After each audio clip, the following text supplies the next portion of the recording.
At Arizona State University, we're bringing world-class education from our globally acclaimed faculty to you. Earn your degree from the nation's most innovative university. Online. That's a degree better.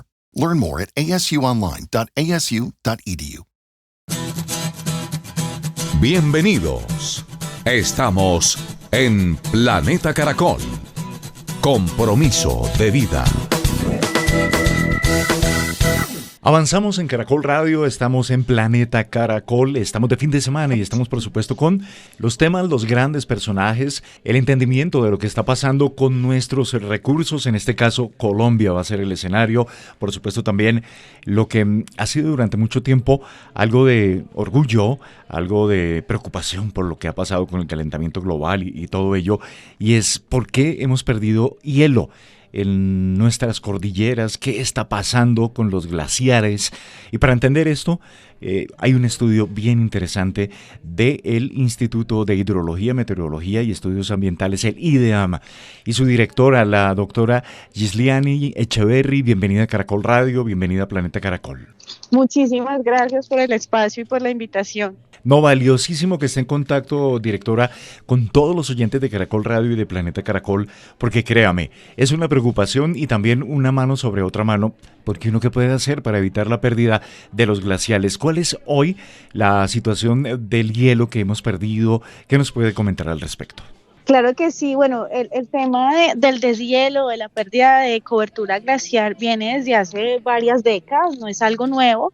Lo que ha ocurrido es que se ha exacerbado o se ha acelerado esa pérdida de glaciares. Ya de hecho tenemos países en la región como Venezuela que ya perdió todos sus glaciares y efectivamente la crisis climática y la intensidad con la que estamos viviendo hoy en día el cambio climático, pues también intensifica y acelera esa pérdida de glaciar, y en Colombia pues no ha sido ajena efectivamente a estos efectos. Desde el IDEAN hacemos un monitoreo continuo de esa cobertura glaciar en todo el territorio nacional y efectivamente nuestro informe que sacamos cada año pues viene mostrando una reducción entre 2022 y 2024, se redujo en un 6.8% esa área glaciar, lo que equivale a una pérdida de 2.26 kilómetros cuadrados, desafortunadamente. Muy triste, 26 kilómetros cuadrados, increíble lo que hemos perdido y claro, la multiplicidad de factores que allí inciden.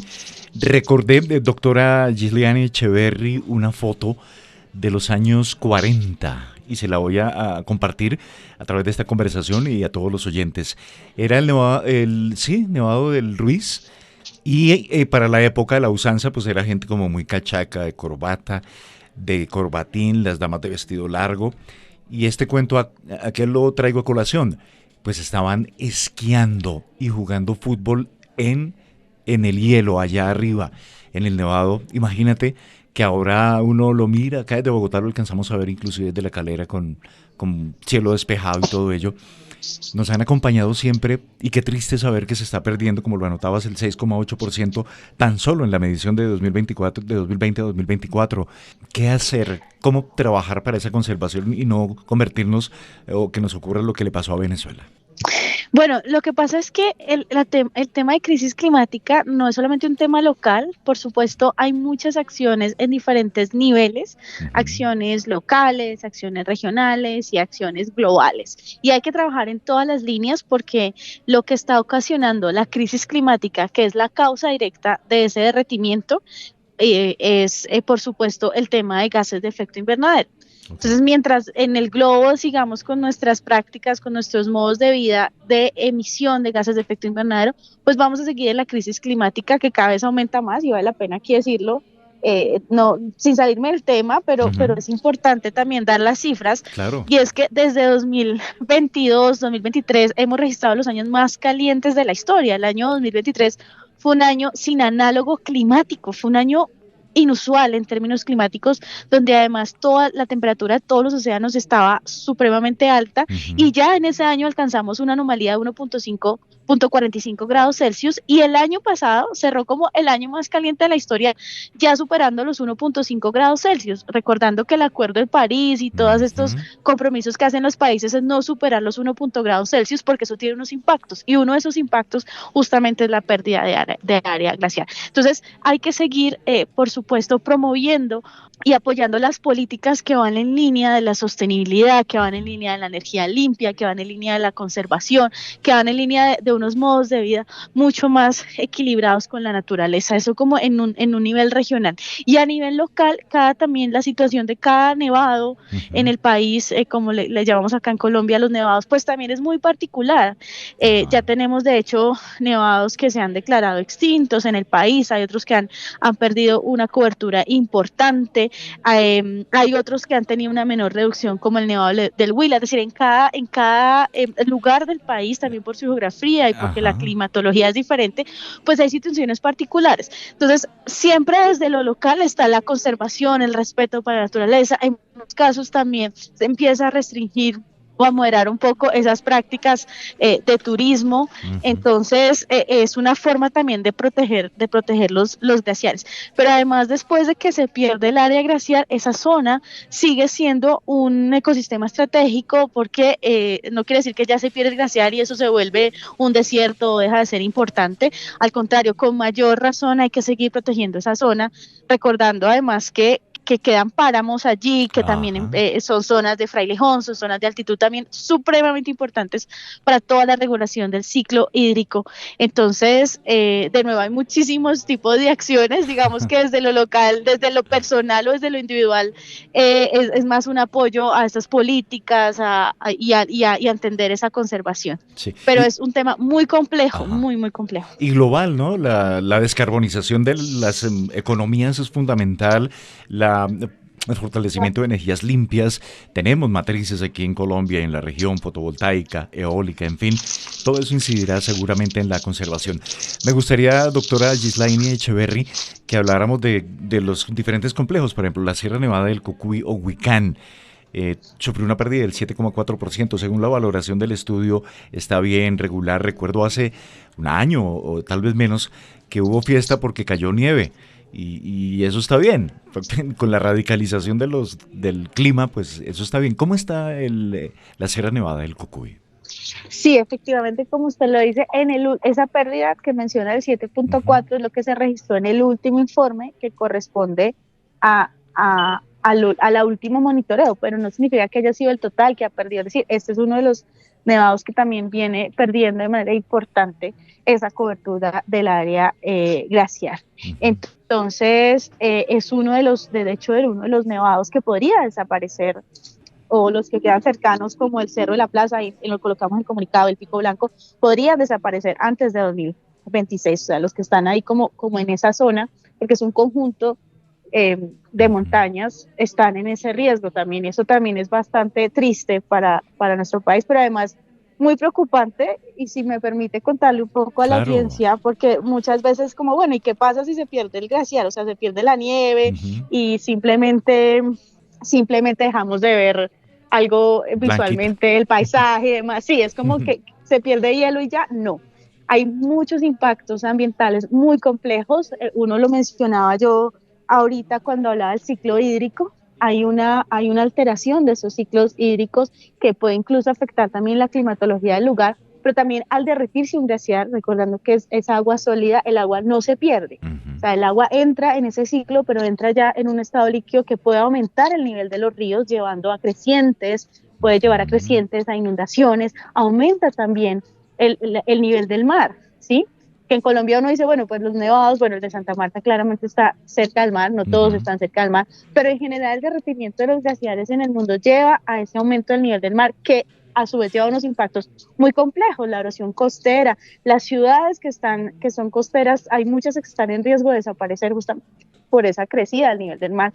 También se interrumpe la conectividad ecosistémica, hay muchas especies que dependen también de que viven y de los glaciares, líquenes, de esos ecosistemas que eso también empiezan a tener unos impactos importantes. Eso es una cantidad de impactos muy tremendos que va más allá de la vista y de lo bonito o el turismo, sino sobre el ambiente y sobre el equilibrio en la naturaleza de nuestro país. Claro. Que poco a poco vamos a ir viendo esos impactos. Eso también es grave. Claro. El Nevado del Ruiz, doctora Ghislaine, también ha reducido en un 6,6% su capa. La lectura, el análisis sobre el tan querido Nevado del Ruiz. Tuvo el Nevado del Ruiz, que también es uno de los más famosos y de los más turísticos, por encontrarse justamente en un parque nacional natural de mucha afluencia turística. Tristemente es uno de los mayores retrocesos lineales. Esto quiere decir como hacia arriba, o sea que uno antes llegaba hasta cierto punto del parque y subía una cierta, o caminaba o subía en una cierta cantidad de metros, de kilómetros, y ahí encontraba la nieve. Pues ahora toca subir mucho más. Total. Son 280 metros más, casi 300 metros que toca subir para ya ver la nieve.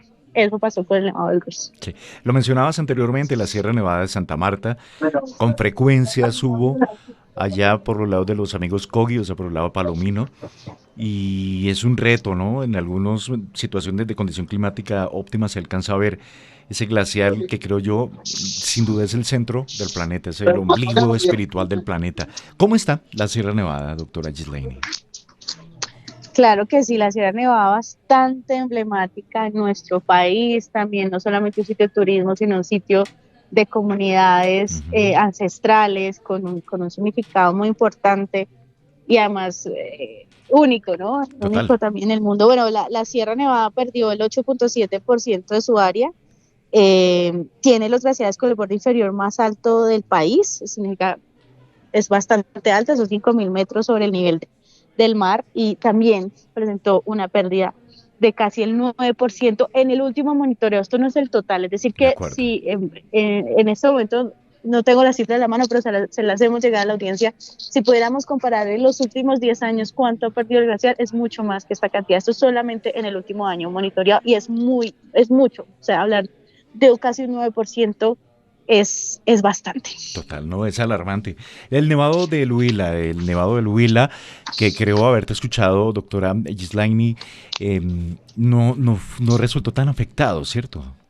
No es que no resulta afectado, desafortunadamente todos han presentado pérdida de cobertura, pero el Nevado del Huila es el que presenta en menor proporción, Okay. Que es solamente el 2.6%, o sea, si lo comparamos con un Sierra Nevada que es casi el 9%, pues 2.6 es como la menor reducción que se presentó. Entonces sí se redujo, que ya es grave, pero fue el que menor reducción presentó.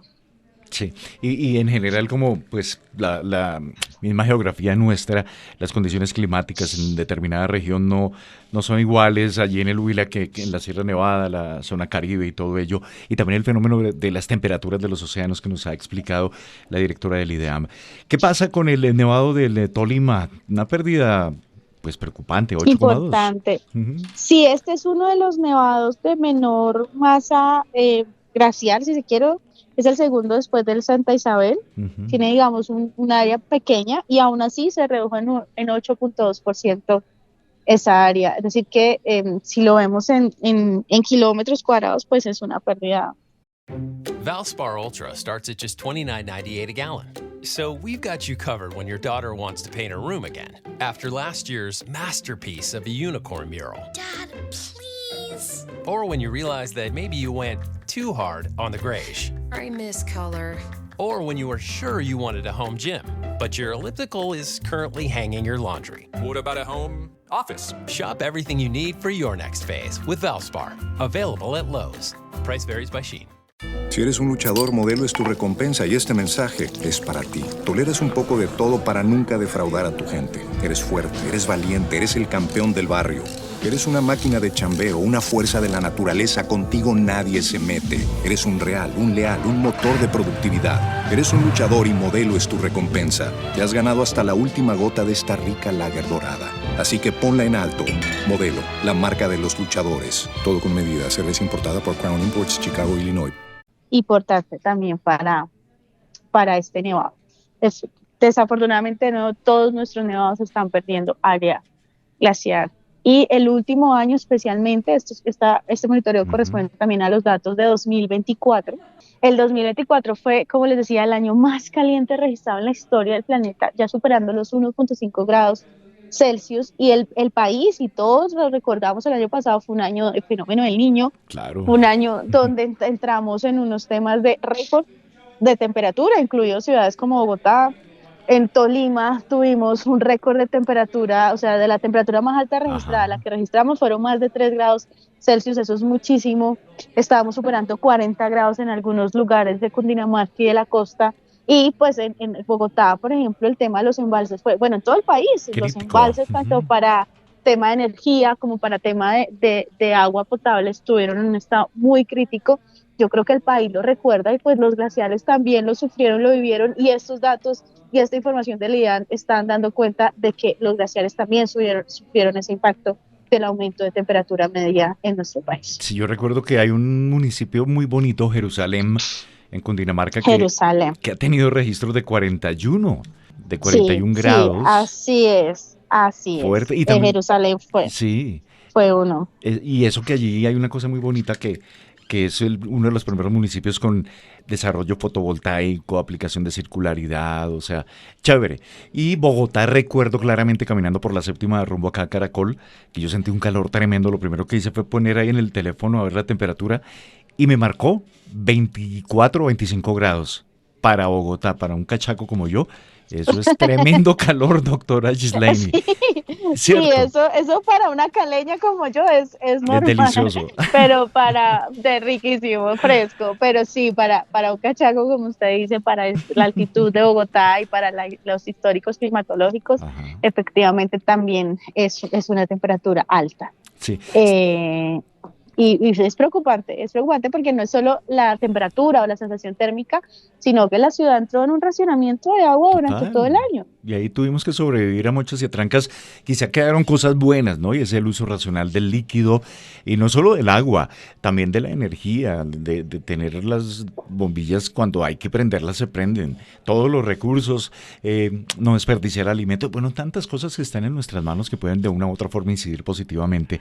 Si tuvieses, doctora Gislaini, que resumir, englobar en un mensaje lo que ha sido la pérdida de glaciales en Colombia, según este estudio 2020-2024 del IDEAM, ¿cómo lo resumirías? Preocupante. Creo que los glaciares son ese indicador de que la crisis climática es real y la estamos viviendo en Colombia. No solamente en los países industrializados, no es algo lejos. La crisis climática estamos viviendo y los glaciares lo saben. Eso es lo que está pasando en este momento.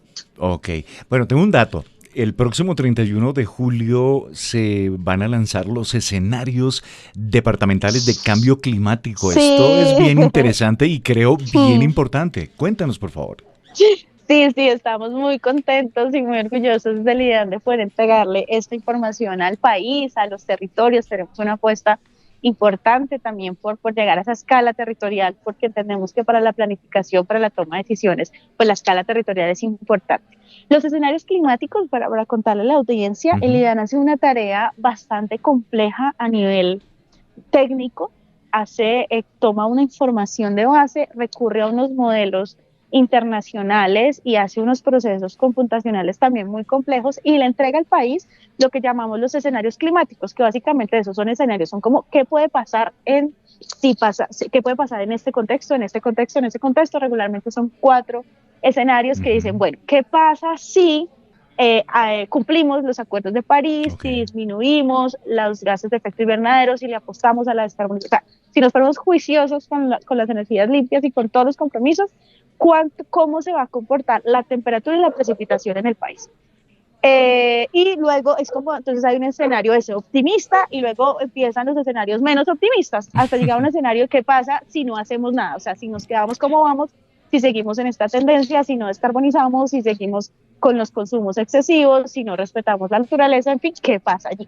Entonces, esas preguntas las contestamos en esos escenarios y las contestamos para cada territorio. Entonces, ¿qué pasaría en la Guajira? ¿Qué pasaría en el Chocó? ¿Qué pasaría en el Amazonas? Y no solamente en la Orinoquía, en la región andina, pero ¿qué pasaría en los próximos 100 años? Eso también es algo muy, muy chévere en los escenarios, porque nosotros desde el IDAN tenemos diferentes temporalidades de la información climática. Tenemos el pronóstico día a día, que es nuestra línea más taquillera, por el que nos conocen todos los medios, que es el día a día entregando la lluvia y el sol. Luego tenemos las predicciones climáticas, que es el mes a mes, pero luego están estos escenarios que nos permiten ver década por década, durante todo el siglo, los próximos 100 años, cómo van a ir variando la precipitación y la temperatura.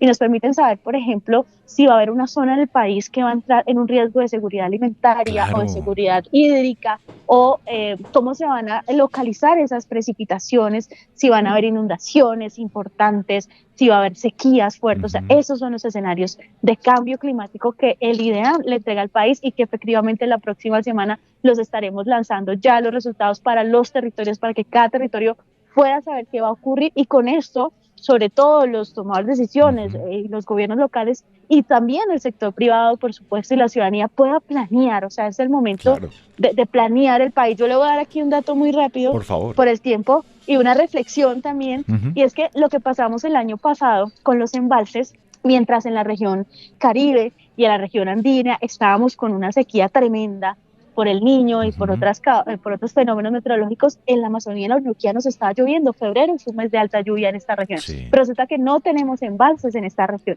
Entonces el país no diversificó la localización de los embalses, de esas fuentes para energía y para abastecimiento, porque fue un país pensado desde la región andina y no necesariamente desde las periferias, pero resulta que el país tiene diversidad climática. Entonces, mientras en una zona el país está lloviendo, en la otra está seca, y también esos escenarios de saber cómo va a ser ese comportamiento, pues nos permiten pensar y apostarle a diversificar esas fuentes para agua potable y para energía. Eso también es importante saberlo y empezar a entender el país como un todo y esa diversidad, que es una ventaja grandísima del país. Tenemos zonas muy húmedas como Chocó, tenemos zonas muy secas como Guajira, tenemos 3 cordilleras, tenemos llanos, tenemos sabana, o sea, lo tenemos todo. Y sobre eso hay que apostar para ser sostenibles. No, una maravilla, y qué gran ejemplo con el que nos deja la doctora Ghislaine Echeverry, la directora del IDEAM. Hemos hablado de la pérdida de hielo de nuestros glaciales, pero también algo positivo, algo científico, buen estudio. Los escenarios departamentales de cambio climático sin duda serán la base fundamental para orientarnos en qué dirección podemos o no trabajar, desarrollar procesos productivos, garantizar seguridad alimentaria, tema del agua, tema de tierras. Nada, encantado, doctora Ghislaine Echeverry, que haya podido estar aquí en Caracol Radio, en contacto con todos los oyentes de Planeta Caracol, y quedamos pendientes para este informe de los escenarios departamentales de cambio climático. Buen día. Claro que sí. Y muchas gracias por su tiempo. Muchas gracias a ustedes por el espacio y siempre en el IDEAM a la orden. Estás en Planeta Caracol.